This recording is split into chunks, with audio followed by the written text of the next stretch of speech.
¿Cómo andan, queridos teófilos, queridas teófilas? Vamos a introducirnos entonces en lo que tiene que ver con preguntas específicas en torno a la liturgia según el catecismo. Voy a achicarme nuevamente para que ustedes puedan ver las notas de clase y ahora empecemos a responder algunas preguntas. Celebración del misterio pascual. Entonces, ¿quién celebra? Cuando celebramos el misterio pascual, lo que celebramos es el Cristo total, es decir, es el ministro y somos nosotros. Imagínense la imagen típica de una celebración eucarística, de una misa, como se le suele decir, en el cual tenemos todos los fieles de un lado sentados en los bancos y tenemos al cura, al obispo, del otro lado del altar, ¿no? El altar de alguna manera nos separa, junto con el ambón también, que es el lugar donde se lee la palabra, y de alguna manera entonces uno piensa generalmente que el que en realidad está celebrando es el cura o el obispo. La respuesta es errónea. El que celebra es todo el que está participando. Es como decir que en realidad el que celebra un cumpleaños, el que celebra un casamiento, en realidad un bautismo, en realidad lo está celebrando la persona sola. Y no, en realidad celebramos todos los que participamos de ese casamiento, de ese cumpleaños o de ese bautismo, ¿no? Lo mismo sucede con las celebraciones de la iglesia. Celebra toda la iglesia presente el misterio pascual. Ya vamos a ver que hay algo más para decir en torno a esto. De alguna manera participamos también de la liturgia del cielo. A ver, si justamente los sacramentos tienen el objetivo, la misión de permitirnos el encuentro con Dios, los que ya se encuentran con Dios cara a cara en estado de cielo, necesariamente no tienen que celebrar los sacramentos, porque ya se encuentran cara a cara. El sacramento es una mediación que hace presente el misterio pascual en nuestro orden temporal. Pero de alguna manera, al celebrar esos sacramentos, participamos, la liturgia celestial y la liturgia terrena se hacen una sola. Estamos unidos con el cielo realmente, o con aquellos que se encuentran en estado de cielo, cuando celebramos el misterio pascual. De hecho, se le reza a los difuntos, se pide la intercesión de los santos, y se pide la intercesión de María Virgen y de su esposo San José en la liturgia de la iglesia. Se canta el santo, ¿no? Se le canta el santo, se le da gloria a Dios en el cielo y en la tierra al principio de la celebración. Es todo el cuerpo de Cristo el que celebra unido a su cabeza, ¿no? Somos todos los que celebramos. Algo básico, no digan que entonces celebra solamente el cura ni el obispo, sino celebramos todos los fieles y el que está del otro lado del altar. Lo mismo sucede en un bautismo, lo mismo en un matrimonio, lo mismo en el sacramento de la reconciliación, lo mismo en la unción de los enfermos, lo mismo en el orden sagrado, lo mismo en una confirmación. ¿Cómo hay que celebrar entonces? ¿Cuáles son las características fundamentales del procedimiento del rito celebrativo? Una celebración sacramental tiene dos grandes signos. El primero de esos signos tiene dos grandes elementos. El primero es los signos, el segundo son palabras. Son signos y palabras. A ver si lo encuentro por acá. Una celebración sacramental está tejida de signos y símbolos, pero en el fondo hay que entender palabra y símbolo. Signo, símbolo es lo mismo, con palabra. Me debo haber equivocado yo al escribirlo. Es palabra y signo, ¿sí? Palabra y signo.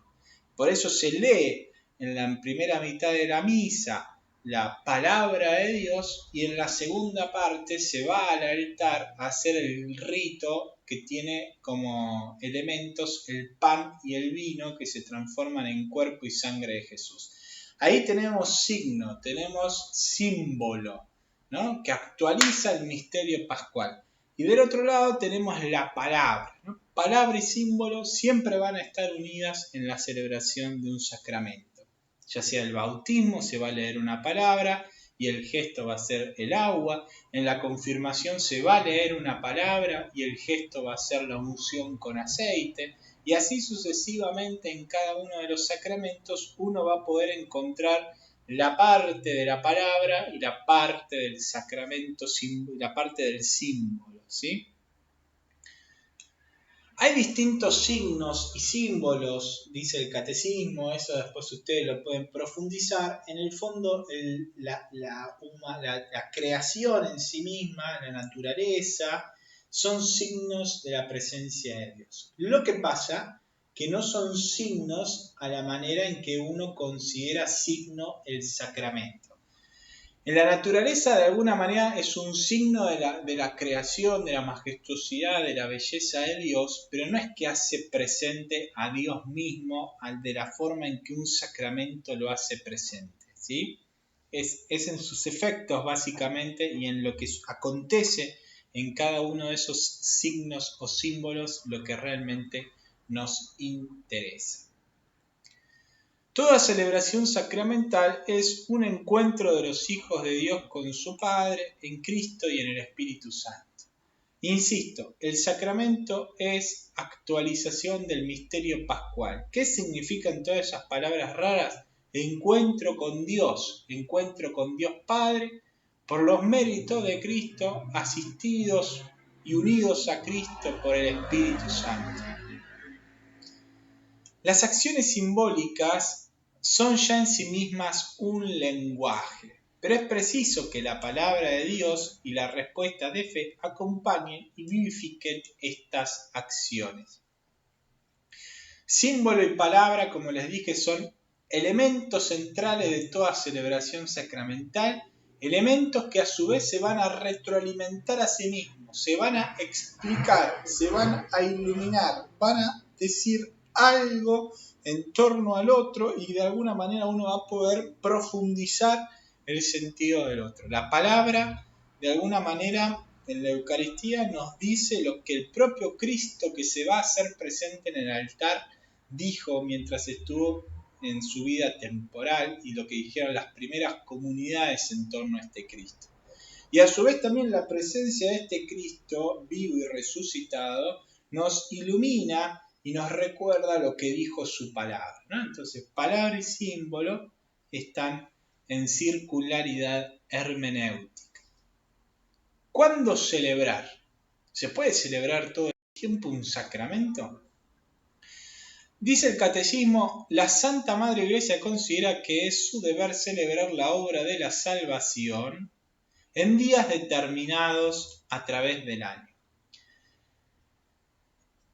No sé si ustedes saben, pero la Iglesia tiene algo que se llama el año litúrgico, que no empieza el 1 de enero, como empieza nuestro año de calendario en general, sino que empieza aproximadamente entre la última semana de noviembre y la primera semana de diciembre, entre esas fechas. ¿Sí? Es un domingo con el que empieza la celebración y empieza con el primer domingo de Adviento.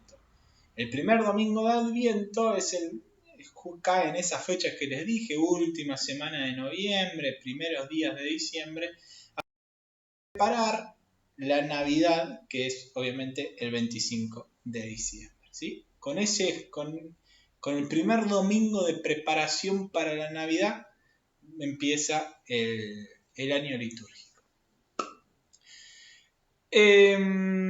¿Cuáles son los días más importantes? Básicamente este año litúrgico tiene como varias celebraciones o varias etapas, varios periodos litúrgicos.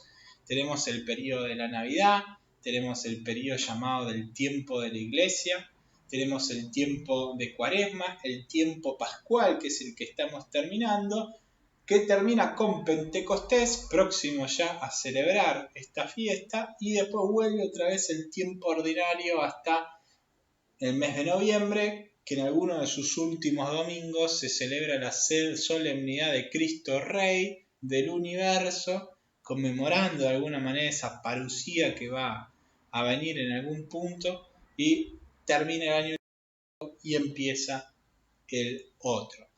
Pero es una constante a lo largo, más allá de qué etapa o periodo del año litúrgico estemos celebrando, Cuaresma, Pascua, tiempo ordinario, Adviento, tiempo de Navidad, que celebramos los días domingos el día del Señor, el primer día de la semana, el día domingo, el día del Señor. ¿Qué celebramos todos los domingos? Celebramos el misterio pascual, celebramos la resurrección de Cristo, celebramos su vida, celebramos su pasión, celebramos su muerte y su resurrección. Celebramos el misterio de Cristo.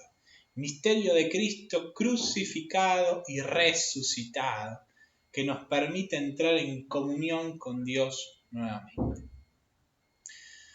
¿Dónde celebramos? Podemos celebrar los sacramentos en cualquier lugar, podemos ir a una plaza a celebrar la Eucaristía, podemos celebrar el bautismo en una quinta, el matrimonio en una quinta en el verano.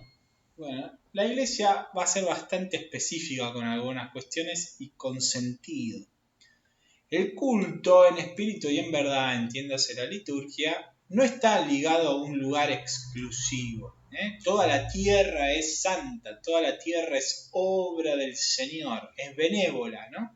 No es mala, no hay nada creado que sea malo. Digo, justo en sí mismo, ontológicamente hablando. Cuando los fieles se reúnen en un mismo lugar, lo fundamental es que ellos son las piedras vivas. Recuerden, cuando decimos que vamos a la iglesia es en un sentido análogo, porque en realidad el sentido primero de iglesia no es un templo, sino que es una comunidad de personas. Las comunidades de personas son las piedras vivas de esta iglesia. El cuerpo de Cristo resucitado es el templo espiritual donde brota la fuente de agua viva. Cuando el ejercicio de la libertad religiosa no es impedido, los cristianos construimos edificios destinados al culto divino. Estas iglesias visibles no son simples lugares de reunión, no es que simplemente armamos un templo para reunirnos bajo un techo por si llueve, sino que significan y manifiestan a la iglesia que vive en ese lugar. El templo generalmente debería ser expresión del pueblo que vive en ese determinado lugar y que celebra el sacramento. De hecho, no sé si ustedes han visto, pero algunos templos africanos no son como nuestros templos.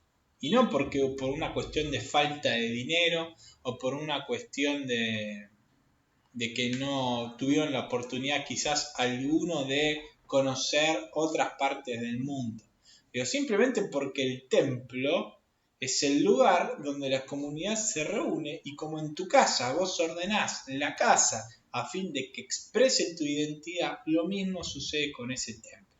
Es el lugar de encuentro con lo trascendente porque ahí se celebran los misterios, pero obviamente que lo importante es la comunidad y el encuentro con lo trascendente, pero ese lugar donde vos estás ayuda a ese encuentro. No es lo mismo que vos tengas el encuentro con un amigo en un lugar donde está todo desordenado y todo sucio que en un lugar donde esté todo ordenado, limpio y de alguna manera el ambiente se preste con la música para una celebración, ¿no? De hecho, cuando uno celebra un cumpleaños pone música, por ejemplo, pone luces que capaz no pone todos los días, de alguna forma ambienta el lugar para que se dé ese encuentro. Bueno, lo mismo sucede en el templo, que uno lo ambienta a fin de expresar aquello que uno está celebrando para favorecer ese encuentro con lo trascendente y esa actualización del misterio pascual. Algunas cuestiones básicas entonces que hemos visto en torno a la liturgia.